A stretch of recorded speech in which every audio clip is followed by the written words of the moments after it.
नमस्कार, कैसे हैं आप सब? आशा करती हूँ सब बहुत अच्छे होंगे, खुश होंगे। आज मैं बात करने वाली हूँ शनि देव जो कि वक्री हो जाएँगे आज, 13 जुलाई की बात कर रही हूँ मैं। और आज से 138 डेज़ तक क्या इफ़ेक्ट्स आपको देखने को मिलेंगे। हर राशि में कुछ न कुछ खगोलिक घटनाएँ होने के चांसेस और क्या-क्या हो सकता है, क्या-क्या नहीं हो सकता, क्या उपाय आपको करने चाहिए और क्या सतर्कता आपको बरतनी चाहिए।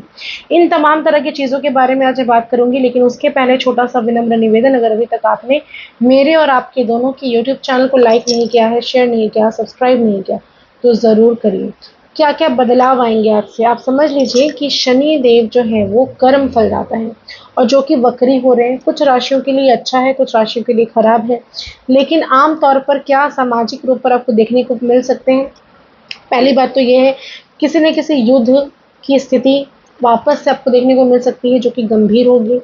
आपको अर्थक्वेक जैसा या लैंडस्लाइड जैसा ज़मीन का खसक जाना, भूकंप का आ जाना, कोई भी कावड़िया संबंधित कोई आपदाएँ आना, कोई तीर्थ स्थान पर किसी तरह की कुछ गलत खरब खबर आना, बहुत सारी चीज़ों का नेगेटिव हो जाना और अचानक से प्राकृतिक आपदाओं का आना इस समय हो सकता है। आपको सतर्क रहना है। प्लेन क्रैश जैसी स्थिति, हवाई जहाज़ का क्रैश हो जाना या फिर ट्रेन का कुछ ट्रैक उलट जाना, ट्रेन कुछ पटरी से उतर जाना, इस तरह की चीज़ें आपको देखने को मिलेंगी। ये बल्क में फिर से लोग कहीं न कहीं आपको देखने को मिलेगा कि लोग कहीं न कहीं जा रहे हैं, तो ये गलत हो जा रहा है। तो अभी मैं आपको एक ही चीज़ सलाह दे सकती हूँ कि 138 दिन यात्रा जितना कम हो सके करिए। दूर की यात्रा ना करें, जैसे भोलेनाथ की आराधना के लिए लोग कहीं-कहीं जा रहे हैं, कहीं कुछ, कहीं केदारनाथ जा रहे हैं, कहीं मैं बिल्कुल नहीं कहूँगी कि मत जाइए, बाबा का बुलावा है तो आपको जाना ही है। लेकिन इस समय में अगर थोड़ा-सा सतर्कता आप अपने लिए बरतते हैं, तो फिर इससे क्या होगा कि आपकी लाइफ़ में प्रॉब्लम्स नहीं आएगी। मेरा बिल्कुल भी ये नहीं है इस वीडियो के माध्यम से कि मैं आपको डरा रही हूँ, लेकिन जो घटनाएँ होने की आशंकाएँ हैं, मैं आपको जस्ट इतना ही कहूँगी कि सतर्क रहिए, इस साल छोड़ दीजिए, नेक्स्ट ईयर चले जाना, कोई दिक्कत नहीं है।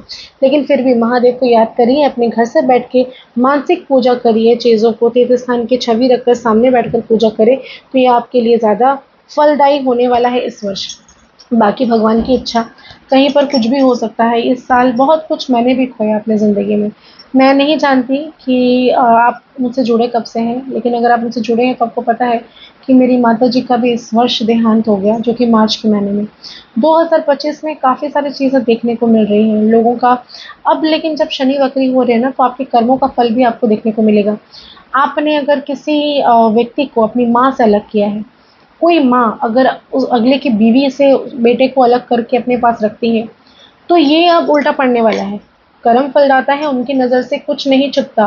तो ये चीज़ें आपको घटती हुई नज़र आएँगी कि अब उनका बारी। दूसरी बात, आपने किसी को गलत केस में फँसाया हो, आपने किसी को नीचा दिखाया हो, कभी आपने किसी को बहुत तरसाया हो किसी चीज़ के लिए, बहुत ज़्यादा आपने गलत कर्म अपने किए हों, तो ये सारे फल अभी आपको मिलने ही वाले हैं, इसलिए तैयार हो जाइए। क्योंकि शनि देव जो है वो कर्म के फलदाता हैं और इस वर्ष तो ऐसा होगा कि अभी तक आपने बहुत अत्याचार किया होगा, बहुत सारी चीज़ें आपने गलत की होंगी किसी के साथ। आपको लग रहा हो कि आप तो एकदम पड़ोसी को तंग करके बहुत खुश हैं, बहुत मज़े में हैं, आपने दूसरे को तरसा के बहुत अच्छा काम किया, तो अब उसका जो फल है भुगतने के लिए हो जाइए तैयार, क्योंकि कर्म फलदाता शनि जो है वो कर्मों के देवता हैं, आपके कर्मों के अनुसार आपको इसका रिज़ल्ट ज़रूर मिलेगा। तो अभी वेट एंड वॉच। और जो भी व्यक्ति थक गए थे ज़िंदगी से, हार मान चुके थे कि हे भगवान, अब तो तेरा भी आसरा नहीं है, भगवान है भी कि नहीं है, आपका अस्तित्व है कि नहीं, उनका साथ देने वाले हैं भगवान। तो इसीलिए आपके भी मुँह पर स्माइल आ जाएगी, आपके होठों पर मुस्कुराहट आ जाएगी जब आपका साथ देंगे, सच्चाई की जीत होगी। थोड़ा-सा इंतज़ार करिए, आज ही से तांडव देखना शुरू हो सकता है, तैयार रहिएगा।